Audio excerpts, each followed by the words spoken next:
సినీ కళామ తల్లికి అందించిన సేవలకు గుర్తింపుగా కేంద్ర ప్రభుత్వం మెగాస్టార్ చిరంజీవికి పద్మ విభూషణ్ పురస్కారాన్ని ప్రకటించింది. దేశంలో రెండో అత్యున్నత పౌర పురస్కారం కావడంతో మెగాస్టార్కు అభినందనలు, శుభాకాంక్షలు వెల్లువెత్తుతున్నాయి. సినిమా సెలబ్రిటీలతో పాటుగా రాజకీయ, క్రీడా ప్రముఖులు చిరంజీవిని కలిసి అభినందనలు తెలుపుతున్నారు. ఈ క్రమంలో తెలంగాణ ప్రభుత్వం మెగాస్టార్ చిరంజీవిని ప్రత్యేకంగా సన్మానిస్తోంది. హైదరాబాద్ శిల్పకళా వేదికలో వెంకయ్య నాయుడు, చిరంజీవితో పాటుగా పద్మ అవార్డు గ్రహీతలను తెలంగాణ ప్రభుత్వం సన్మానిస్తోంది. ఈ కార్యక్రమానికి సీఎం రేవంత్ రెడ్డి సహా పలువురు మంత్రులు హాజరయ్యారు. కొన్ని విలువలు కాపాడండి. ఈ మధ్య కాలంలో అసెంబ్లీల్లో, పార్లమెంట్లో వివిధ స్థాయిల్లో జరుగుతుంటే గలాటాలు ప్రజల్లో చాలా ఆందోళన కలిగిస్తూ ఉన్నాయి. One way it is demoralizing the people. Keeping that in mind, one must correct himself and herself. ప్రతి ఒక్కరు కూడా తమ జీవితాన్ని సరిదిద్దుకునే ప్రయత్నం చేయాల్సిన అవసరం ఎంతో ఉంది. అవసరమైన వాళ్ళందరూ ప్రజాప్రతినిధులు అంటే ఆ ఎంపీలు. నేను చైర్మన్గా ఉన్నాను రాజ్యసభకి 5 ఏళ్ల పాటు. అంతకుముందు మంత్రిగా ఉన్నాను పార్లమెంటరీ అఫైర్స్, అలాగే ఇతర మంత్రిత్వ శాఖల్లో ఉన్నాను. చూశాను, ప్రతిపక్షంలో ఉన్నాను, అధికార పక్షంలో ఉన్నాను. మన ప్రవర్తన జనమంతా చూస్తూ ఉంటారు, అభినందిస్తూ ఉంటారు. నాకు పాత రోజులు బాగా గుర్తు. నేను యువకుడిగా అసెంబ్లీకి వచ్చినప్పుడు నేను జైపాల్ రెడ్డి గారు మాట్లాడుతూ ఉంటే రాష్ట్రంలో ప్రతి ఒక్కరు కూడా సాయంత్రం 6 గంటల 15 నిమిషాలకి రేడియో పెట్టుకునేవాళ్ళు. అప్పుడు టీవీలు లేవు. విందాము ఏం చెప్పారు వీళ్ళని.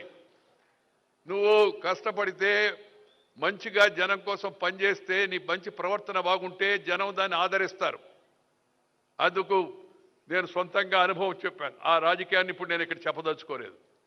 కానీ ఒక విషయం గమనించాలి. ఇప్పుడు ఇవాళ రాజకీయాల్లో ప్రమాణాలు తగ్గిపోతున్నాయి. జనానికి ఆందోళనగా ఉంది. శాసనసభలో, పార్లమెంట్లో ప్రమాణాలు తగ్గిపోతున్నాయి. ప్రజల యొక్క ప్రజా జీవనంలో ప్రమాణాలు తగ్గిపోతున్నాయి. అధికారుల స్థాయిలో, అనధికారుల స్థాయిలో ఈ ప్రమాణాలను మళ్ళా తిరిగి సరిదిద్దాల్సిన కర్తవ్యం మన అందరిపైన ఉందని చెప్పని ఈ శుభ సందర్భంగా నేను అందరికి కూడా మనవి చేస్తా ఉన్నాను. ఆ మధ్య కొందరు అడిగారు ఒక మీటింగ్లో నన్ను, సోదరీమణులు, సార్ మరే భయంకరంగా ఉంది సార్ పరిస్థితి, ఏముందమ్మా అంటే, అది వినాలంటేనే మీరు టీవీ పెడితే, రేడియో పెడితే చూద్దామంటే అది పెడితే ఆ మాటలు బూతులు మాట్లాడుతూ ఉన్నారు సార్ ఎమ్మెల్యేలు అని చెప్పారు. నేను చెప్పానమ్మా దానికి సమాధానం మీ చేతిలో ఉందని. మా చేతిలో ఎట్లుంటుంది సార్, వాళ్ళు జోలికిపోతే మమ్మల్ని ఏమైనా చేయరా అన్నారు. ఏం లేదమ్మా, మీ చేతిలోనే ఉంది. ఈ బూతులు మాట్లాడే వాళ్ళకి పోలింగ్ బూతులోనే సమాధానం చెప్పండి అని చెప్పాను. వాళ్ళకి ముందు అర్థం కాల. ఏంద్రా బూతులు మాట్లాడేవాళ్ళకి బూతులో సమాధానం చెప్పండి అడిగినాని. పోలింగ్ బూత్లో లోపలికి వెళ్ళి గుడ్డ ముసుగేసి ఉంటుంది. లోపల బటన్ నొక్కితే ఫినిష్ అయిపోద్ది కార్యక్రమం. ప్రజాస్వామ్యంలో ప్రజలు రుజువర్తన లేని వారిని, నీతి నిజాయితీ లేని వారిని, ఇతర విషయాలపై ఆధారపడి జనాన్ని రెచ్చగొట్టి గెలిచే వాళ్ళని తగిన గుణపాఠం వాళ్ళకి చెప్పాల్సిన అవసరం ఉంది. సమయం ఆసన్నమైంది. ప్రజలు మంచిగా ఉండేటికి ఎన్నుకులను కానీ ఎన్నుకుంటే ప్రజలకు కూడా మంచి జరుగుతుంది. కులం పేరుతో, మతం పేరుతో, వర్గం పేరుతో, వర్ణం పేరుతో, జిల్లా పేరుతో, భాష పేరుతో జనాన్ని చీల్చే ప్రయత్నాలు చేయకూడదు. అందుకని నేను ఎప్పుడు ఒక మాట చెప్తుంటాను, ఆ మాట చెప్పి ముగిస్తాను. Character, calibre, capacity and conduct ఉన్న వ్యక్తులను ఎన్నుకోవాలా. 4 Cలు. Character, calibre, capacity and conduct ఉన్న వ్యక్తులను ఎన్నుకోవాలా. రాజకీయంలోనే కాదు, ఏ రంగంలోనైనా సరే అలాంటి వాళ్ళని ప్రోత్సహించాలా.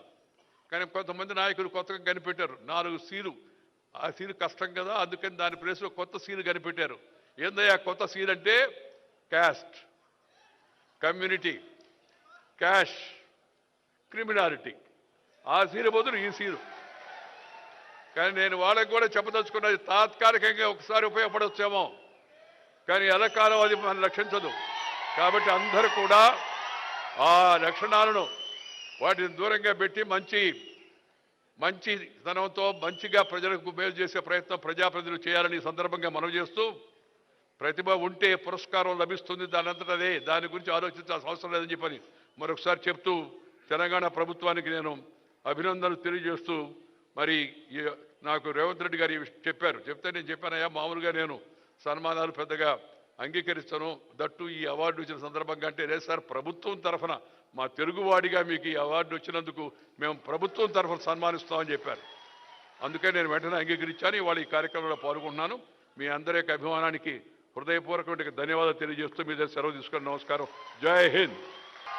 ఆంధ్ర నిఘంటువు గౌరవనీయులు వెంకయ్యనాయుడు గారు ఇంగ్లీష్ డిక్షనరీ జయపాల్ రెడ్డి గారిని కూడా గుర్తు చేశారు వేదిక పైన. వారి ఇరువురి ఆ కాలంలోని విలువల్ని కూడా మనకు అందజేశారు. వారికి ధన్యవాదాలతో